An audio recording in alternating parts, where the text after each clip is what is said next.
Selamat menonton. Tak akan Melayu hilang di dunia. Rangkaian kata-kata atau ungkapan ini sangat dikenal dan populer di seantero dunia Melayu, baik itu di Indonesia maupun Malaysia, Brunei, Thailand Selatan atau Patani, dan lain sebagainya. Bagi masyarakat Melayu, serangkaian kata-kata tersebut sangat penuh arti. Tidak sekadar kata-kata bijak, kata-kata indah, kata-kata harapan, tapi juga kata-kata atau ungkapan yang menunjukkan semangat perjuangan masyarakat Melayu dalam memperjuangkan, menjaga, mempertahankan dan menunjukkan eksistensi jati dirinya. Dalam konteks yang kita bahas ini, kami ingin menampilkan kata-kata penuh arti itu ke khasanah wilayah yang terbatas dan lokal, yaitu takkan Melayu hilang di Jawa dan takkan Jawa hilang di Melayu. Rangkaian kata-kata atau ungkapan ini rasanya bukanlah sesuatu yang berlebihan, karena kalau kita ingin melihat kembali riwayat perjalanan budaya kedua kelompok budaya ini, budaya Jawa dan budaya Melayu, maka jelaslah terlihat bahwa pada awalnya kedua budaya tersebut berada dalam satu kesatuan budaya atau etnis. Di dalam catatan sejarah, berdasar temuan di sejumlah prasasti yang ada, pada abad ke-7 dan ke-8, Sumatera untuk mewakili identitas Melayu, dan Jawa diperintah oleh Wangsa Sailendra dan Wangsa Sanjaya, dua wangsa bersaudara. Sumatera atau kawasan Melayu diwakili oleh Kerajaan Sriwijaya, sedangkan Jawa diwakili oleh Kerajaan Mataram kuno. Kedua kerajaan berdiri sendiri-sendiri, tetapi berada dalam kesatuan budaya yang sama. Menjelang akhir abad ke-8, bentuk kesatuan di dalam bangsa Sailendra mulai digoyah oleh kepentingan politik dan kekuasaan.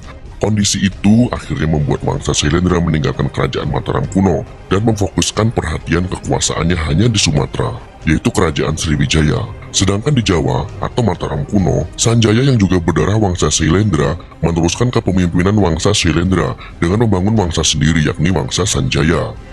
Bisa kita duga, perpecahan wangsa Sailendra di akhir abad ke-8 itu telah memunculkan dua kekuatan politik yang kemudian berkembang menjadi kekuatan budaya. Masing-masing kelompok berusaha membangun identitas dirinya. Identitas diri itu diperlukan untuk membedakan satu sama lain.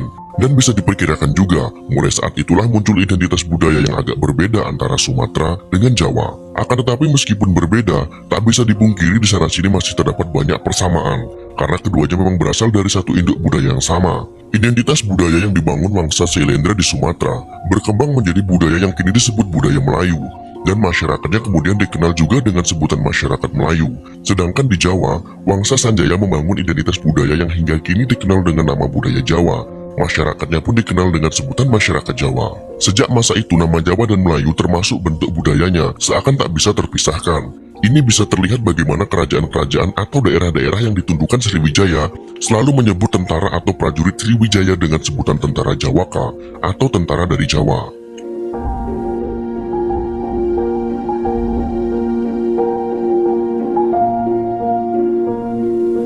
Kepopuleran nama Jawa atau Jawaka disebabkan kekuasaan Raja Kula Sailendra semenjak abad ke-8 di Sumatera dan Semenanjung Malaya. Karena Raja Kula Sailendra berasal dari Jawa Tengah, sudah pasti bahwa Raja Sailendra di Sriwijaya seperti Balaputra disebut Maharaja yang berasal dari Jawa. Ternyata pula sejak tahun 1200-an, sebutan Jawa itu diberikan kepada Pulau Jawa dan Pulau Sumatera.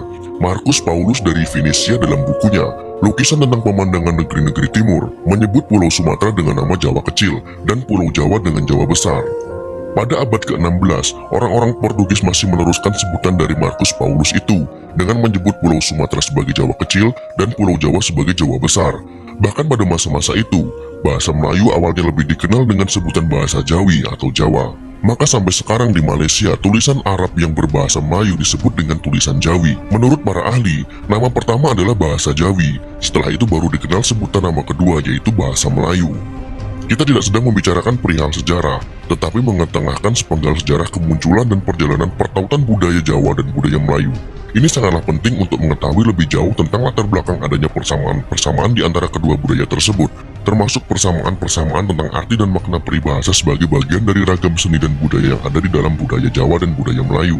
Dari penjelasan yang telah digamblangkan secara lebar di video ini, bisa kita tarik kesimpulan bahwa sebenarnya Melayu dan Jawa itu adalah satu rumpun, bahkan satu keluarga dari satu keturunan yang sama.